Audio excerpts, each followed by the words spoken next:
What does a great psychedelic study look like? Last year, the US FDA rejected the approval of MDMA based on the limitations of the supposed gold standard randomized controlled trial design. It turns out that psychedelic therapy might demand a new kind of science, and today we're going to talk about how to build it. Hello, and welcome back to the integration session. I'm your host, Dr. Elena Koning, and today we're exploring what it takes to design and implement a great psychedelic research study. A recent publication by top researchers across the UK have formulated their expertise and research recommendations for designing a psychedelic study.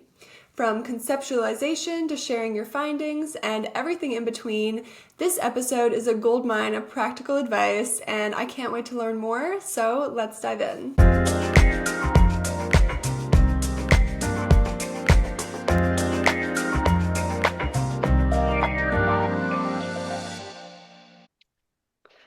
All right, hello Marcus, and welcome to the integration session. Thank you so much for joining me today. Thank you for having me. Yeah, no worries.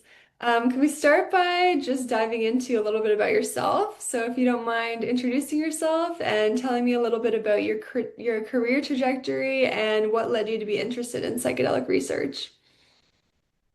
Sure. So I'm a final year PhD student at UCL, studying neuropsychopharmacology and specifically psychedelics, of course, and how they affect the mind and brain and how we can use them to treat addiction. More broadly, recently I've been looking at how we can optimize psychedelic science and psychedelic trials and things. Um, my undergrad degree was in psychology and neuroscience. And in the back of my mind, I thought I always wanted to go into further research, but I knew it had to be in something really interesting, something that interested me more than anything. And it wasn't immediately clear what that was going to be. And then one summer, I think about 5 years ago, I just happened to be chatting to my dad about how drugs affect the brain. And I did some reading and I came across this new field of psychedelic neuroscience and psychedelics in medicine. And I thought, wow, these drugs can be good. I was very naive back then. Um, and then I realized I had the qualifications to actually go into this and study it. And so from that moment, I decided I would. And now here I am. Nice. Yeah, that was sort of a similar story for me. You sort of grow up thinking about these substances as like drugs of abuse or like party drugs, and having the neuroscience background, you start to really get fascinated with how they can profoundly alter consciousness and your thoughts and behaviors. So, yeah, I think it's that story for a lot of people. And you had a recent publication. Congratulations on that, by the way. Very Thank you. rich resource that very well written, and it is from the perspective of scientists in the UK, but I think it can be applicable to all psychedelic researchers. So, can you walk us through the motivation for this paper and who it's written for? Yeah, sure. So the paper was instigated by Dr. Anjali Bhatt, who's a research fellow at King's College London. Um, she's the final author of the paper, so she supervised it. She's a collaborator of our lab at UCL, and she's setting up this LSD neuroimaging study. She's been through this whole messy process of setting up the study. It's taken years, even though she is incredibly efficient. It just takes so long to set this kind of thing up. And so she thought it would be nice to develop a resource that describes the process of setting up this study, mainly for researchers trying to get into the field. She reached out to our lab saying she had this idea for a paper, if any of us want to collaborate. And I jumped at the chance because I'd spent a few years myself assisting on setting up this DMT project at UCL, and I had so much I wanted to talk about. Um, and over the course of a year or so, we got multiple other researchers involved from different labs across the UK, including Catherine Bird from KCL, who was a brilliant source of knowledge for the paper. Um, and it really was a group effort, and it ended up turning into this very big paper, which we didn't initially plan on. But I think a lot of people had a lot to talk about. Um, and we're seeing it as, we hope people see it as a guide for how to set up a psychedelic study, as well as a starting point to understanding the various points of contention in the field. Um, so this paper is for new researchers as well as established ones, and perhaps for policymakers as well. and also just members of the public who are interested in the kind of issues we come across in psychedelic science. So we cover methodological considerations, sociological ones, ethical, legal considerations.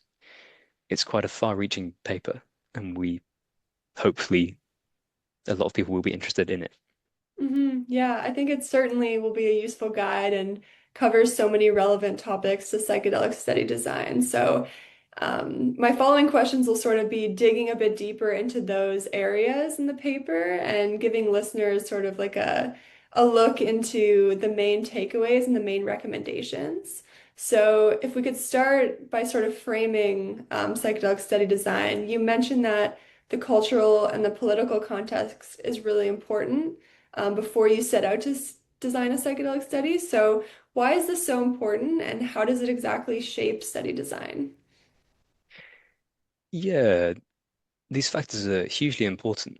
I think primarily because they shape the legality of these substances, and that can be a big hindrance in this research. So in the UK and the US and many other countries, these drugs are Schedule 1 substances, which means slightly different things in each country, but in general, it means they're deemed to have minimal medical value or research value, and that puts them under the tightest of restrictions for research.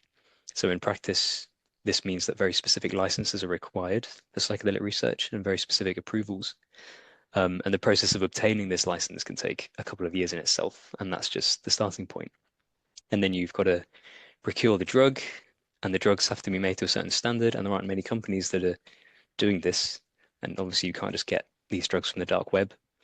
Aren't many psychedelic drug manufacturers in the Western world with academia-friendly prices. But this is changing fast. And then your specific institution might have different requirements around how you run the study and how you store the drugs. Even within the UK, there's a lot of variation. You'll need a risk assessment of things, lots of boring administrative barriers to doing this kind of research. And maybe you'll have to have a medic present during dosing, which inevitably changes the study design. And then, of course, there's the broader culture and stigma attached to these drugs, which inevitably bleeds into the research, due to which participants can enter into a psychedelic study with very specific expectations around how it's going to go. And of course, this has to be factored into recruitment strategies and forming a bond with the participant and things and managing expectations. I think we will go into that later, so I won't say too much on it at this stage. Yeah, sounds good. Thank you. And yeah, you mentioned barriers. So I sort of immediately think of funding, which is a huge barrier for research in general. So, how does the cost of a psychedelic study typically compare to other clinical research studies? And what sort of funding strategies do you recommend for researchers? For the most part, I think the cost of a clinical psychedelic trial will be much the same as other clinical trials. So there'll be various drug-related costs, patient-related costs, staff costs, regulatory costs, and more. Um, but there are two aspects of that which could be more troublesome or expensive in psychedelic trials. So one of them will be around regulatory costs. So as I mentioned before, the Schedule 1 status of these drugs require extra approval, um, and extra licensing, which can be quite expensive in itself, especially in the UK. Um, and another one is staff costs. So depending on the drug, some psychedelic experiences can last 6, 8, 10 hours. And if you require one or two psychiatrists or therapists there for the whole thing, that can easily get very expensive very fast because you have a lot of patients coming into these trials. So there are examples of where it would be more expensive here than in a normal clinical trial. Um, Regarding the funding landscape of psychedelic research, in the past 5 years alone, it's changed a lot. So I think much of the work from 2010 to 2020 was funded by philanthropists with an interest in psychedelic research. And in the past 5 years, we've started to see funding from big pharma coming in, even some government funding for psychedelic research, which is quite strange given that the official government stance on psychedelics is generally anti-psychedelic. There's a bit of disconnect there. But there are also some non-profit companies popping up across Europe with the aim of funding psychedelic research. It's changing so fast, really. It's a really rapidly changing landscape, so it's hard to make recommendations around how to seek funding. Definitely. Another hurdle that comes to mind would be, like you mentioned, the regulatory and ethical approvals. So, what are the unique barriers here and your recommendations to overcome those? I know it'll be different depending on the country, but how much time do you think researchers should sort of budget for that process? Yeah, like you say, this one is very country specific, Hmm. so it's hard to know the exact temporal and financial constraints for setting up a study like this. Even within just the UK, there is huge variation in the process of obtaining approval for this kind of research. And so much of it depends on the rules of the specific institution. If a lab already has a precedent for research with psychoactive drugs of some kind, it's likely to be much easier starting a project on psychedelics. Um, yeah, hard to put a time frame on it, but for a lab completely new to drug research, trying to get their own home office license, that can take a good couple of years in itself in the UK. And that is, that's only the first step. That's before even getting the drug or storing the drug or prescribing the drug. Yeah, It's a long definitely a time. long, long process, but Mm. having, I think, collaborators that are experienced in controlled drugs helps a lot. And yeah, expertise from people such as yourself and the authors on your paper. So yeah, we can dive in now as sort of into that sort of frames sort of what you need to do before your study and now sort of how to design like the actual study itself. So in your paper, you guys argue that the inclusion and exclusion criteria are often overly conservative. So I would love for you to expand on that. How do you think we should be rethinking the screening criteria in psychedelic studies, especially with regard to cases that might involve risk of psychosis or suicidality? Yeah, this is an interesting one, and possibly one of the more contentious points of the paper. Uh, and I'd like to preface my answer with two things. Firstly, psychedelic-induced psychosis and psychedelic exacerbated suicidality are very real issues that we can't ignore.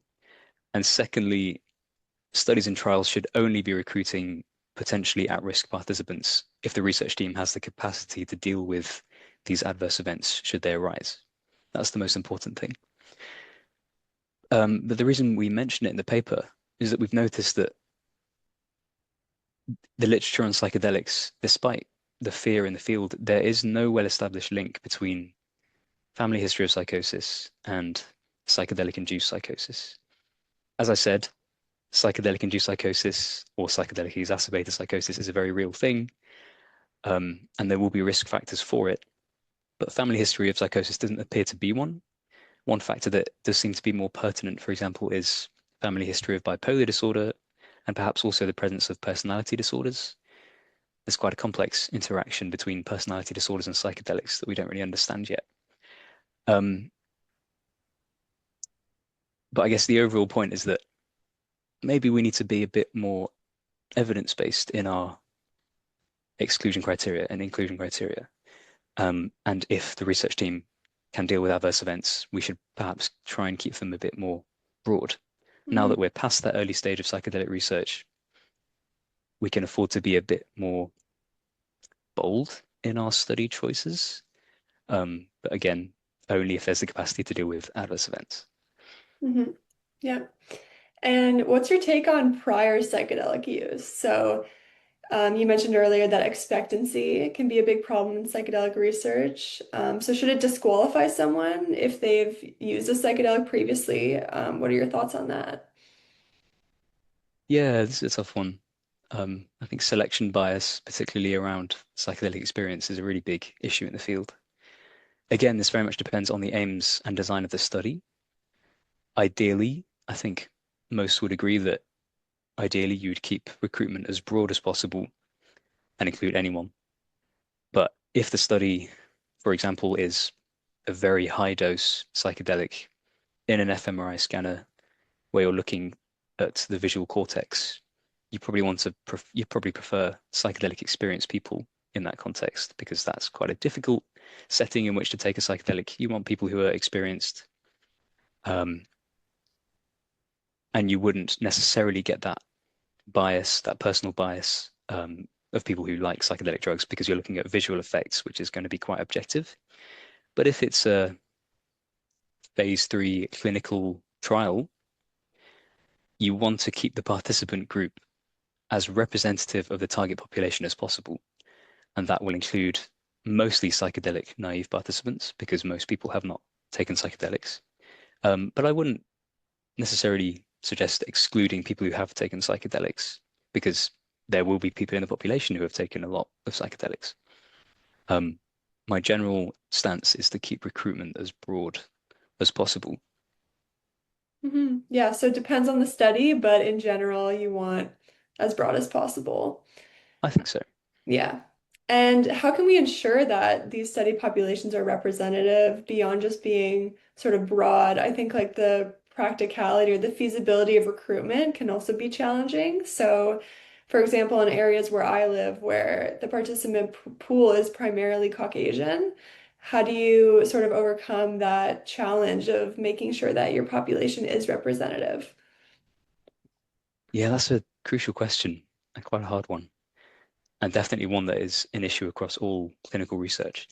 Um, a good starting point is looking at census data, so getting a feel for the actual target population, and then using that as an aim for recruitment.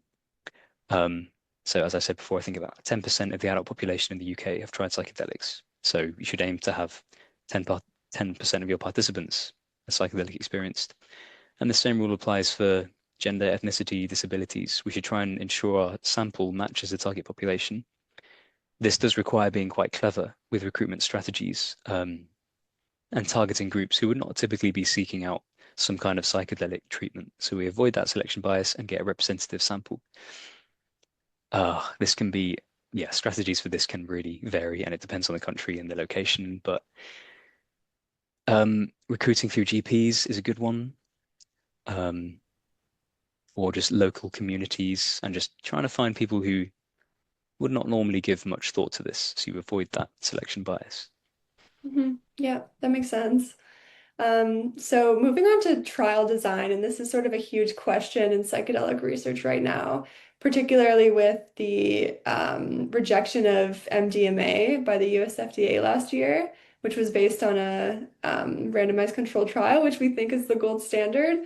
But in your paper, you mentioned that this randomized controlled trial design might be a poor fit for psychedelic research.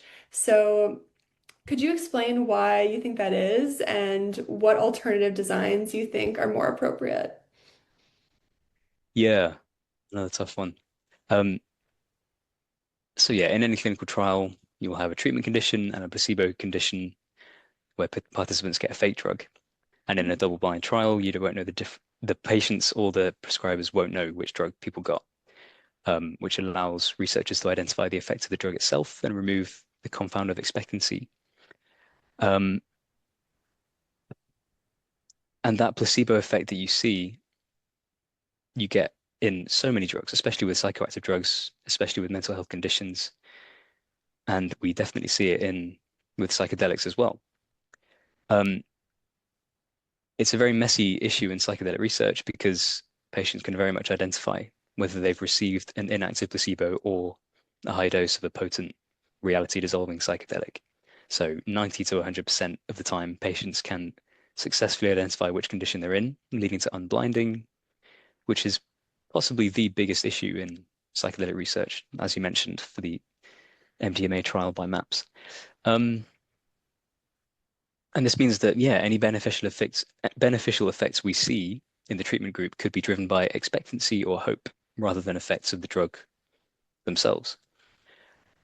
And not only that, but you also tend to see a reduced placebo effect in the placebo condition, as these participants are very much aware that they are not in the treatment arm. So we see this big gap between the treatment and placebo conditions, and it's really hard to know what's driving that. There are multiple things driving that.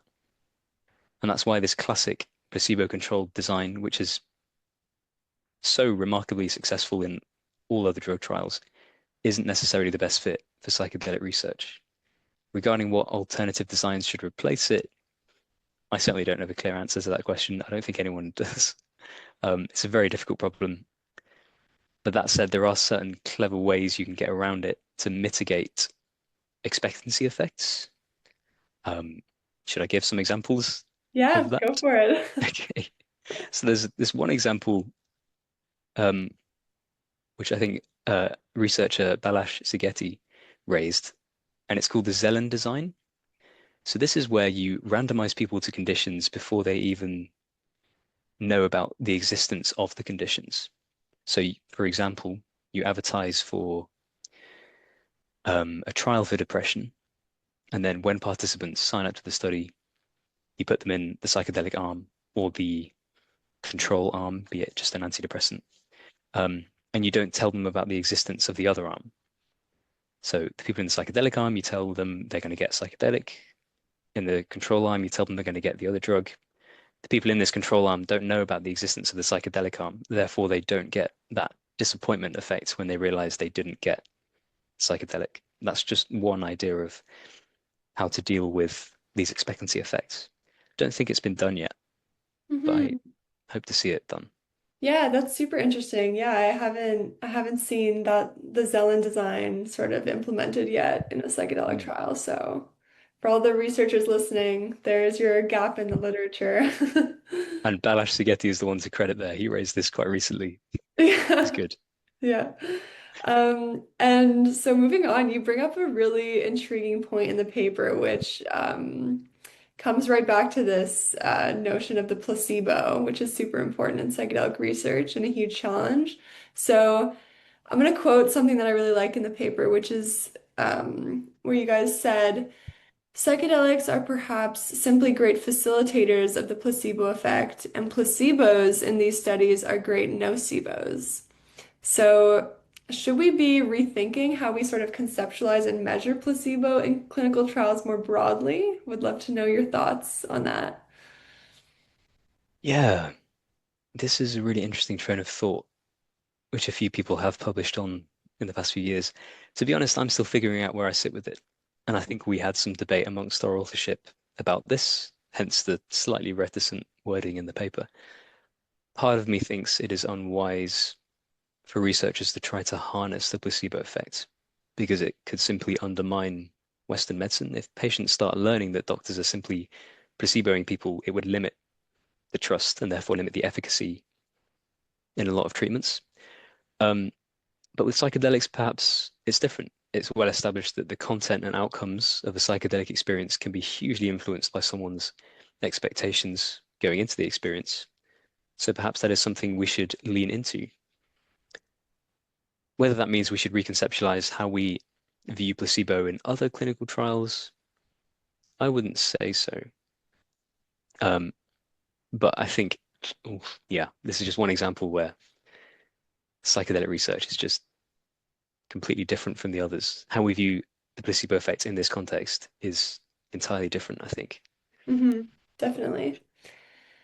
And some researchers, like you mentioned in the paper, have attempted to solve the issue of unblinding by implementing an active comparator condition. So, where you use a substance that mimics some of the physiological changes of psychedelics without having the target therapeutic effects. So, in your paper, you've referred to this as a somewhat reductive response to the issue of unblinding. So, what do you mean by that? Yeah, it's certainly a good start to dealing with the insufficiency of the classic placebo control, but it doesn't really solve the problem it sets out to. So the idea is that, as you said, people experience some subjective or physiological effects from this active control drug that might fool them into thinking they've had a psychedelic. And sure enough, this works well at the early stage of dosing for the first hour or so. But a few hours in, participants are still very much aware that that they have received niacin instead of psilocybin, for example, and the unblinding problem remains. It's a clever idea and it can be done well. So I think there was an ayahuasca study where they made a control drug that closely matched the taste and somatic effects of ayahuasca. And many people who received that fake drug thought they got ayahuasca. So this is an example where it has worked. But yeah, I think it has to be done very cleverly. Hmm. Otherwise, it's no better than just using a plain placebo. Yeah. And other researchers have used a subtherapeutic dose of psychedelics as a comparator. So, for example, comparing a therapeutic dose of psilocybin, so like 25 milligrams, to a subtherapeutic dose of like 5 milligrams, for example. So, what are the pros and cons of that approach? This is a good one. Um, it's a clever way of getting around the issues presented by the classic placebo. So if you do use different doses of the psychedelic, you can tell all participants that they will 100% receive an active dose of a psychedelic. Um, so you don't so you don't have a proper placebo condition and people won't get that disappointment effect. Um, and then yeah, some receive a small amount of the drugs, some receive a large amount, and this allows you to establish a potentially dose-dependent effect of the drug. So I think a lot of the trials have 1 milligram or 10 milligrams or 25 milligrams, and then you can see how the outcomes change across those conditions. But I guess a con is that, yeah, you're still lacking a valid control. You've still got three active conditions in a sense. Um, so again, it doesn't fit that classic gold standard model, but maybe it is a better approach. It's complex. Definitely. Yeah. I think a lot of interest in this paper is just because of all the challenges and the complexities of study design with psychedelics. So Hmm. definitely an important paper for the time. And let's move on to outcomes of study design. So in your paper, you argue that existing measures are insufficient. So can you explain a little bit about what you think is missing here? Yeah, this is a difficult one. So, as in a lot of human research, we mostly use questionnaires to measure the outcomes of a psychedelic experience. Um, and many of the existing ones are quite poorly validated or validated in some languages, but not others. And a few of them are not even empirically driven and are framed from one person's particular philosophical inclination or personal experience. What I'd like to see much more of is questionnaires based on multiple people's experience, proper validated questionnaires. So you get a group of people who've been through a particular thing, like a psychedelic experience, and then you ask them to describe it. And then you do this thing called thematic analysis on these descriptions where you identify the key themes across people's different reports. And then you design a few questions based on these reports. And then you get a new group of people who have been through the same experience, you give them the questionnaire, and you see if you get the answers that fit the pattern from before. So this kind of ground up approach to questionnaire design and validation, I think that's what we need more of in the psychedelic space. It takes a lot of work, but it's worth it in the long run, and it ensures that you have empirically driven outcome measures. Hmm. Yeah, and obviously questionnaires are very common. So, like the hallucinogen rating scale or the altered states of consciousness scale. But I wonder also if there's a lot of information that gets lost between the subjective experience and then trying to sort of quantify it into like a score. So, what are some ways that we can better capture the sort of details of the psychedelic experience? I know you mentioned some like phenomenology related methods. So if you don't mind explaining a little bit about those. Yeah, yeah, you're exactly right. And I often sense that when I'm speaking to participants in our trial, there is so much that is lost when we try and reduce their experience down to questionnaires and numbers. Um, I really do ask myself this question every day. It's a tough one, and it's one that many brilliant minds are working on. Um, Microphenomenology is something discussed in the paper. That's a promising new approach here. I think they're doing a lot of work there at Imperial on this. I haven't used it myself, but my understanding of it is that it's this method where you delve into someone's subjective experience very finely. And so you ask questions on quite specific details of someone's experience. Another thing I think worth mentioning is physiological measures. during the psychedelic experience and how they correlate with subjective experience. There's some really great work being done on that currently. So how heart rate or muscular activity fits with firstly the subjective effects and also EEG activity, and tying all these physiological and subjective measures together, I think could be a really neat way of mapping out someone's psychedelic experience. Hmm. Yeah. And what about the psychotherapy component? So, how can we begin to measure its role in outcomes and also determining what kind of psychotherapy or psychological support is most effective? Mm. Yeah, this is another messy topic. Um, and this issue of measuring the efficacy of psychotherapy is not one unique to psychedelic science. It's been around for as long as psychotherapy itself. A big part of the issue here is that there isn't really a solid definition of therapy. So, given that it's not regulated, it doesn't have a firm definition, and what counts as therapy is different depending on who you ask. Um, so, if we're being really pedantic, a good first step would be to get an official definition of therapy. Then the exact therapeutic approach taken in a trial has to be standardized, both between patients and between the therapists themselves. And then we can start to make headway in determining the efficacy. Um, yeah, I hope that's not a cop-out answer. No, that's totally fair. Um, and I know that therapy and psychological support can help people in a psychedelic experience if they're dealing with really difficult emotions or challenging experiences. But what are other recommendations or safety protocols for managing those sort of distressing or challenging experiences during psychedelics? So I think this is one that's inevitably very specific to the individual. Um, and I think it's very good practice for the research team to discuss with the participant beforehand how they might prefer to deal with a difficult experience should it arise. Um, this could be anything from breath work or body scanning or a particular mantra or just simple acceptance. Any of those things can be useful. Um, or maybe even a physical item that participants find grounding. It's good practice to go into this experience with a strong idea what is grounding for you and what will be useful in that situation. I think that's the best thing we can do for managing difficult experiences. Hmm. And what about preparation? So, before patients go into a psychedelic therapy session, they usually meet with their therapist and do some preparation work for the session. So, what does good preparation look like? Hmm. So psychedelic therapy isn't quite my area of expertise. I don't have precise knowledge of the therapy side of things. Um, but that said, I can talk about what good psychedelic preparation looks like for any psychedelic trial or study.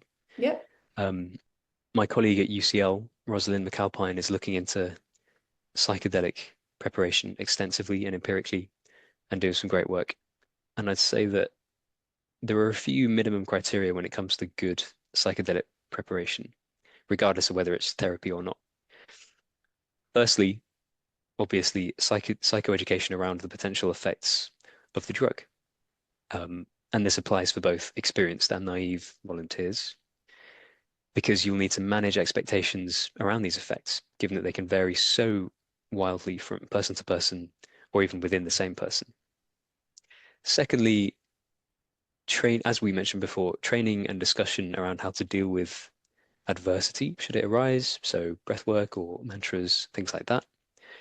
And thirdly, I think participants need to be made aware that even after the acute effects of the drug have worn off, they are likely to still be in a more vulnerable state for the next 24 to 72 hours. And they should plan around this and try not to have any major life events in that time and try to refrain from making any big life decisions in that period in light of their experience. Yeah, I think they are the three minimum requirements I would suggest for preparation. Yeah, good advice for sure. And on the researcher side of things, after a psychedelic experience where there might have been adverse events, Do you think those are being adequately reported in psychedelic trials today? And if not, what do you think is missing there? It's hard to say really, because if adverse events are simply not being reported, we have no way of knowing if they're not being reported. But Mhm. yes, I expect that we're missing out on some adverse events here. Um, this is driven by a lot of factors. I think partly, as we discussed earlier, a lot of participant groups have been very psychedelic experienced and therefore very pro-psychedelic, and I think they might be less inclined to report a negative effect if there is one. Um, another factor is just that researchers suffer from the same bias where they don't want to portray these drugs in a negative light. Um, and also there's a standardized way of reporting adverse events in psychedelic trials is lacking. So there is no gold standard for how to report these things. So there's going to be a lot of variation in how people choose to report it and what people choose to report and what's defined as an adverse event. It's a very complicated thing. Um, I think there is a very good template in the context of therapy for reporting adverse responses. I can't remember who made this, but I think the psychedelic space could use something like that. Basically, this standardized way of reporting adverse events instead of this institution-specific way of reporting these events. Yeah. And so that's sort of like on the scientific side of reporting, but more on the media or like towards the general population. Media coverage of psychedelics can sometimes border on sensationalism, as I'm sure you're aware. So how should scientists responsibly communicate their findings to the public? In the context of psychedelic research, when we're talking about potential benefits of these drugs, I think we need to preface much of what we're saying by mentioning how we've done these studies in very controlled environments. So if we run a study and find that psilocybin is great at treating depression, that does not mean that everyone with depression should just go and take psilocybin by themselves, because ultimately the efficacy of these drugs is so dependent on how you use them and the context in which they are used. So in these trials and studies, the therapy or psychological support component is key. So I think that's important, Hmm. first of all, to talk about how our work reflects psychedelic use in highly controlled settings. Um, but again, it depends on the research you're doing. So my research focuses on in-lab studies, but a lot of psychedelic research focuses on naturalistic or recreational use of these drugs. And perhaps that would be more representative of how people are using them. Um, but yeah, as psychedelic scientists, we need to be balanced, as you say, to not overly hype and sensationalize our work. Yeah, definitely. So we're getting close to the end now, so I want to move towards a question that I think is also very important in the psychedelic space. Considering the ancient roots of psychedelics, how do we ethically integrate traditional knowledge systems with our Western clinical frameworks in psychedelic research, considering how much knowledge comes from ancient communities that have been using these substances for centuries or thousands of years? Yeah, very important question and a tough one. Um, there certainly are centuries of wisdom there and centuries of experience using these drugs for medicinal or healing purposes. Many of these traditional systems come from very different starting points to ours and therefore have very different belief systems, which I feel can lead to much of the Western world rejecting their wisdom.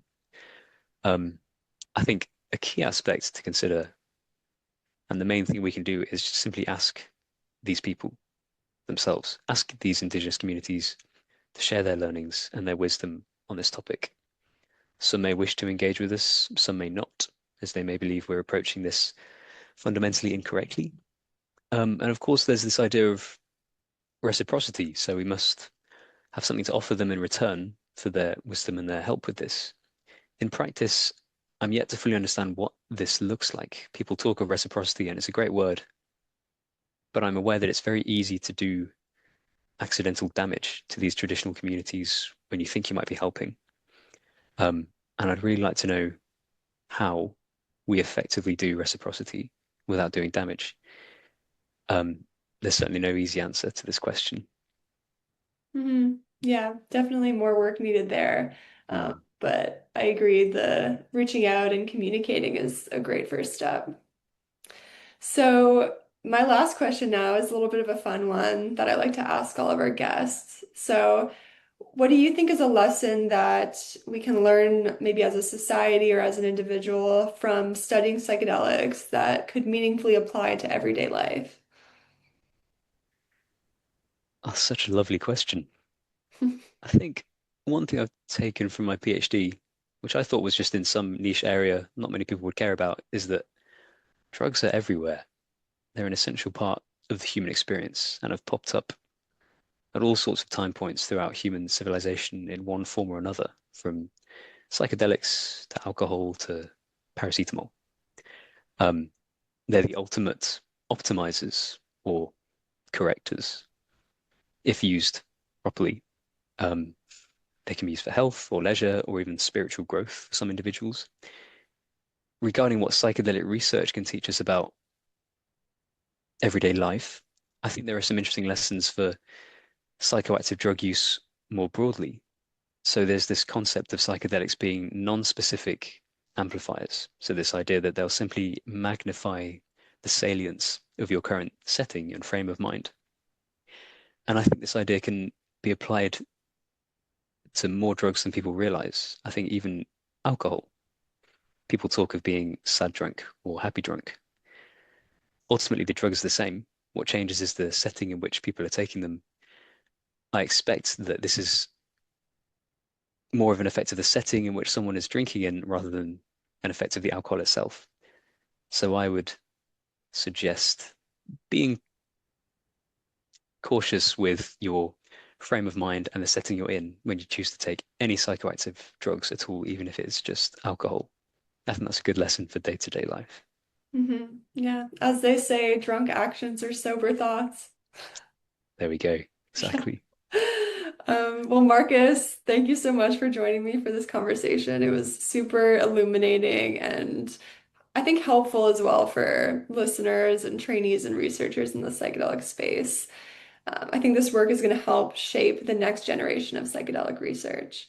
So, for our listeners, obviously, I recommend reading the paper, which I'll link in the description. But is there anything else you'd like to share about where our listeners can find you and stay up to date on your work?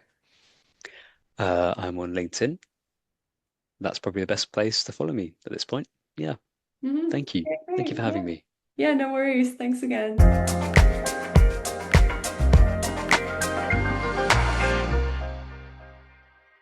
Thank you so much for listening to this fascinating conversation with PhD candidate Marcus Glennon. I hope you learned something new about psychedelic study design and the most up-to-date recommendations from top researchers across the UK. Don't forget to check out the description for the full paper. I'd also like to thank the Center for Psychedelics Health and Research at Queen's University and the support of our sponsors at the Ontario Brain Institute, the Canadian Biomarker Integration Network in Depression, and Providence Care Hospital. Until next time, be well and integrate wisely.